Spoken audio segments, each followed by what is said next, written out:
Educação é tudo e pode mudar Araras.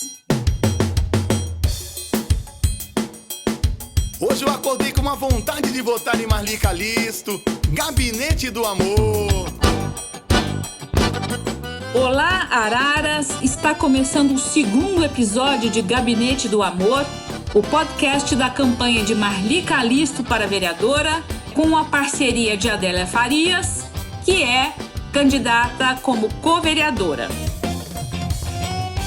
Oi, pessoal, sou a Marli Calisto, candidata a vereadora. Vou usar a minha experiência de mais de 30 anos de magistério para propor algumas medidas para a educação de Araras. Olá, eu sou a Adélia.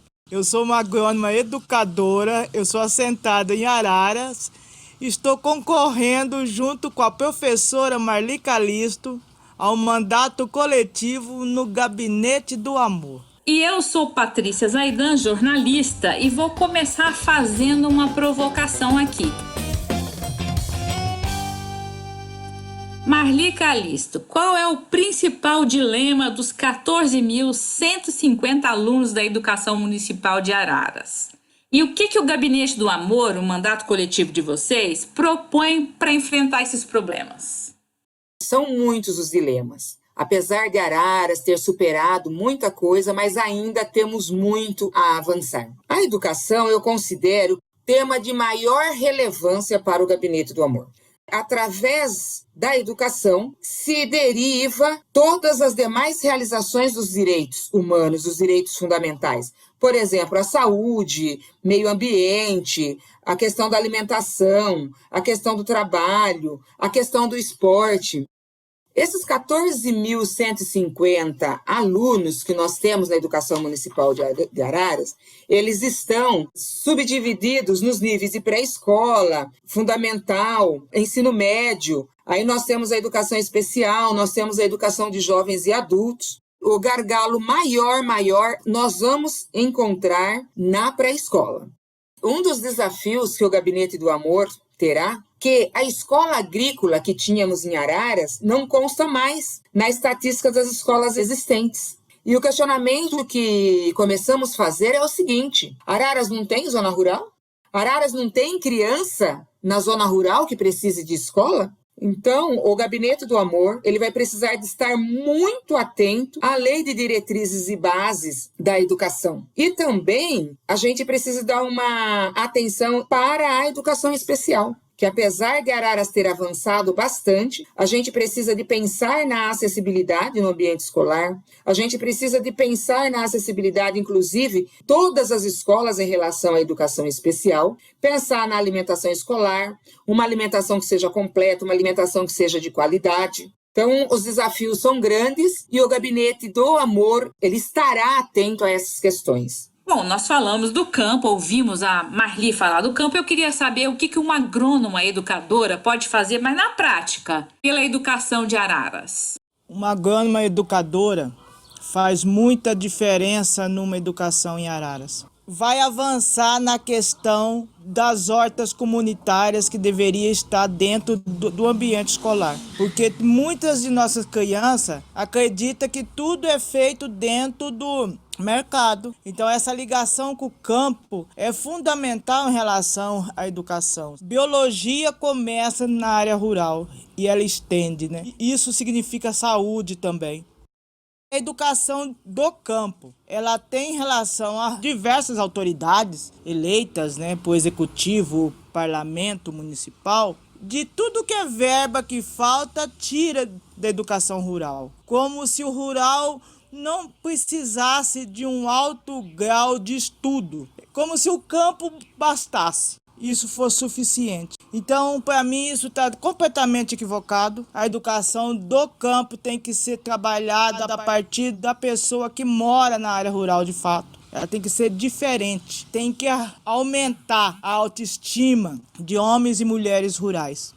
Olha, ser rural é bom demais, eu gosto. É uma opção de vida que eu quero fazer isso a vida inteira. E é um estilo de vida também, sabe? Não é só produção.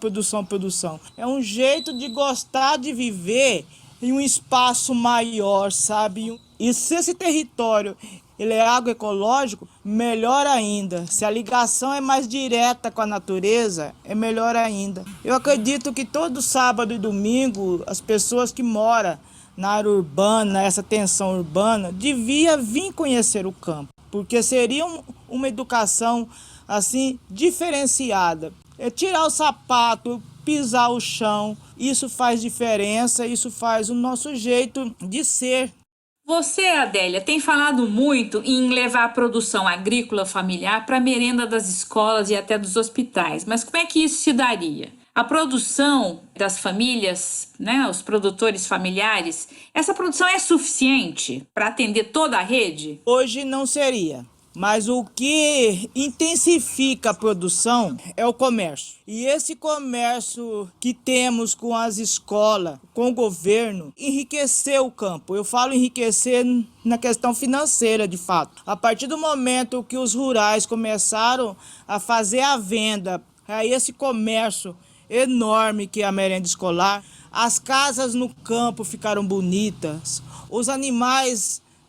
teve uma diversidade muito grande, sabe, de vaca, porco, galinho, um monte de coisa, porque o dinheiro começou a rodar em área rural. O dinheiro estava muito em área urbana. O rural tinha que abandonar a sua área e correr para a área urbana.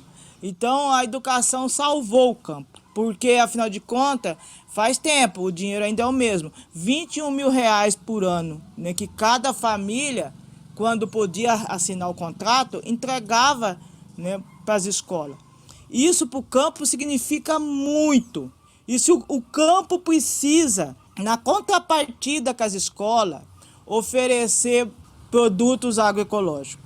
Eu mesmo presenciei, porque durante o período que eu fiz estágio na prefeitura municipal, onde as pessoas buscavam banana lá no Espírito Santo, buscavam lá no Rio Grande do Sul. Para quê? O Gabinete do Amor tem que trabalhar com o que a lei da merenda escolar realmente diz. O produto tem que ser local. Quando você abre um edital, tem que ver se naquele município produz banana, produz isso, produz aquilo. Se não produz, lógico, tem que ver se essa região produz. Quando está aberta para aquele município, que é Araras, nós precisamos de tantas toneladas de cenoura orgânica. Dali a pouco, com certeza, vai ter muita cenoura para oferecer. Não adianta plantar e não ter para quem vender. Mas se tem um contrato feito com a merenda escolar funcionando, vai dar certo sim, sabe? E outra, é gostoso, sabe?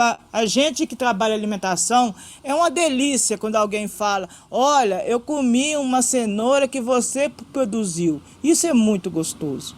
Marli, as creches estão aí na cidade bem distribuídas, tem em todos os bairros onde as mulheres precisam delas, tem vaga para todas as crianças de 0 a 4 anos. Vocês têm trabalhado alguma sugestão mais abrangente para apoiar as mães que dependem das creches para ir trabalhar?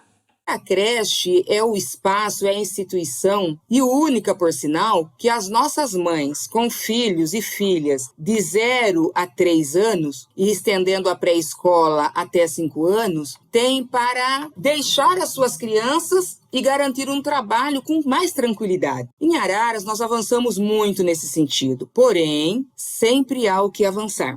O que a gente percebe aqui? Nem todos os bairros oferecem às mães a creche, a pré-escola. Não tendo em todos os bairros, essas mães que geralmente são empregadas domésticas, trabalham em fábricas, elas têm horário, elas entram muito cedo no trabalho. E aí como que faz? Fica muito difícil você ter que transportar a criança de um bairro para outro para ser atendida em escola. Sem falar que nas creches a gente ainda se depara com lista de espera. E exatamente por causa disso, por não ter as creches em todos os bairros, as mães precisam que seus filhos estejam o mais próximo possível da sua casa. E outra, não é um querer das mães, é garantia legal. A criança está o mais próximo da sua casa. O que o Gabinete do Amor, sensível a essas questões da mulher, que é quem mais sofre, né, quem mais enfrenta e quem praticamente sozinha tem que resolver esses problemas, é pensar numa logística nessa questão de ter essas creches, pelo menos em todos os bairros de Araras. A gente precisa de pensar nisso para atender as mães. Outra questão, e aí já é direta pedagógica, que é levar os especialistas para dentro das creches também. Quando eu digo especialista, eu estou dizendo no professor de educação física e no professor de arte. Porque Araras, para talvez diminuir gastos, ela pega o professor de educação básica 1 e, para não chamar de educação física, chama de atividade física. E aí esse professor, fiz muito isso na minha vida, sem ter a competência para tal, desenvolve a atividade física, que é muito diferente da educação física. Porque a educação física ela vai desenvolver desde as crianças mexer os membros, a mastigação e tudo mais, né? Até a criança começar a andar e se desenvolver. O professor de educação básica 1 não tem essa formação. E a gente brigou muito, nós conseguimos em Araras colocar o especialista para as crianças de 2 anos e meio para cima. De 0 ano até 1 ano e 9 meses, eles não têm ainda atendimento com esses especialistas. Então, o Gabinete do Amor vai precisar de estar atento nesse sentido também, em relação às crianças que frequentam as nossas creches. Adélia, você acha que a escola pode ajudar crianças e adolescentes a se protegerem de abuso sexual, de assédio moral, de gravidez precoce? Você acha que a escola pode evitar que crianças cometam, por exemplo, pequenos delitos por estarem com fome? Como é que vocês enxergam essa participação da educação na vida dos alunos? A escola consegue colaborar muito para essa educação, sabe? Crime famélico, que é o crime pela fome, que isso acontece muito. Muitas crianças começam a fazer isso logo cedo para ajudar a mãe, muitas vezes, a avó, a casa, os irmãos. A escola tendo uma boa alimentação, sabe? A escola tendo esse conhecimento de conhecer melhor a família, sabe? Esse engajamento mais com a família. E levar essas famílias que realmente passam fome, passam necessidade a um serviço, ao emprego, a receber uma cesta básica, a receber uma ajuda, essa criança vai se sentir muito mais respeitada de pedir ajuda às dificuldades de alimento que acontece em uma casa. Agora, sobre o abuso sexual, a escola tem tudo para contribuir. Uma é de ouvir essas crianças, que a gente nem sabe quantas, mas pela estatística do país, o maior número de crime de abuso sexual acontece em casa. Então, o toque no corpo, aquelas brincadeiras sem graça, aqueles assédios, entendeu? A criança precisa ter um espaço na escola. Ela não, quer dizer, ela não é obrigada a falar, não é. Mas pessoa com capacidade de ouvir, isso é muito importante. Quanto ao abuso sexual, né, nas crianças, é muito importante que este assunto seja debatido realmente e que a escola tenha um papel fundamental. Em primeiro lugar, os professores, eles precisam de formação. A gente tem, mas nunca perder de vista isso. Não são poucos os casos que acontecem. O principal papel da escola é cuidar de não expor a criança nessas situações, criar atividades para perceber se algo está diferente ou não com a criança. E o papel, quando se descobre, é manter o maior sigilo possível e falar somente com as pessoas que podem ajudar. É o professor, geralmente, que detecta, que percebe, passar a informação para o diretor, que tem a obrigação jurídica de investigar como é a família, saber como é a família, conhecer. Não adianta querer trabalhar só a criança ou fazer só pela criança. A família tem grande influência, tanto positivo quanto negativo nessa situação. Preciso estar em contato com a família da criança para poder realmente, de fato, ajudar a criança. E o Gabinete do Amor, ele tem que estar muito atento a todas as formas de violência que possam ocorrer com a criança. Detectando que alguma coisa de errado está acontecendo, é comunicar o conselho tutelar e estimular sempre a formação dos professores para que possamos zelar da criança. O governo federal tem proposto cortes no orçamento da educação, de uma maneira geral, com reflexos na educação básica. E vocês preveem até mudanças arquitetônicas, né, na construção de rampas para aumentar a acessibilidade nas escolas. E também defendem salários mais dignos para as professoras. Como é que vocês vão atuar nessas questões, na realidade, que envolvem recursos financeiros? É aquilo que nós chamamos de o desenvolvimento da política do ódio, né? Porque cortar dinheiro da educação, sendo a educação a base de tudo para o ser humano, para a sociedade, né, onde está linkado tudo, é realmente um crime. E lógico que a educação em si, principalmente a básica, a infantil, elas vão sofrer de forma significativa. Por quê? Na educação especial, por exemplo. A educação especial, eles necessitam de um atendimento além daquilo que a gente considera normal. Eu trabalho numa escola, por exemplo, que tem 2 halls de escada, mais ou menos uns 22, 24 degraus. Imagina um cadeirante. Não é pensar só no acesso para entrar na escola. Você tem que pensar no acesso desde antes de entrar na escola. E depois que entra, no pátio, na sala de aula, no banheiro, no refeitório, essa criança precisa de estar sendo atendida. Agora, a gente, com esse corte da educação previsto por 20 anos, as nossas crianças é que vão pagar o preço. As nossas crianças é que vão estar fora desse processo. Então, é preciso, sim, aumentar a acessibilidade. E mais, quando se fala nos professores, sendo os profissionais que formam todos os outros profissionais, que formam, que contribuem na formação de nossas crianças para que a gente tenha uma sociedade mais autônoma, uma sociedade mais crítica. E os nossos professores são um dos profissionais mais desvalorizados, né, que estão aí à margem na sociedade. O vereador, ele não atua em projetos que cria despesas financeiras, né, que cria despesa. Mas nós vamos estar aí. Outra função é fiscalizar o executivo. E se a função do vereador, da vereadora é fiscalizar, nós vamos estar fiscalizando, sim, coletivamente, o que está acontecendo no interior das nossas escolas em relação à acessibilidade e também em relação à valorização dos profissionais.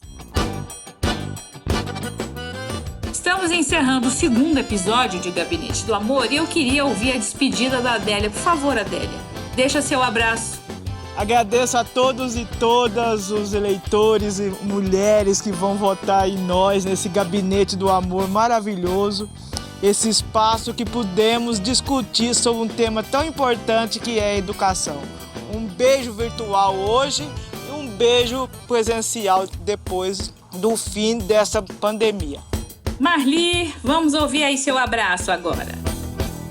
Mulheres, somos nós que vamos decidir as eleições em Araras. Somos a maioria, é com vocês que eu falo e com todos os homens que acreditam nas mulheres. Quem acredita nessa proposta, multipliquem essa proposta, multipliquem essa voz. Peçam voto para o mandato coletivo de Marli Calisto, Gabinete do Amor. O número é 13999. Guardem, 13999. Espero vocês no 3º episódio do podcast do Gabinete do Amor. O assunto é combate à violência doméstica e autonomia das mulheres. Vem com a gente, um beijo no coração e um forte abraço. É 13999, o número que eu vou votar. Marli Calisto, Gabinete do Amor, é 13999 que eu vou votar.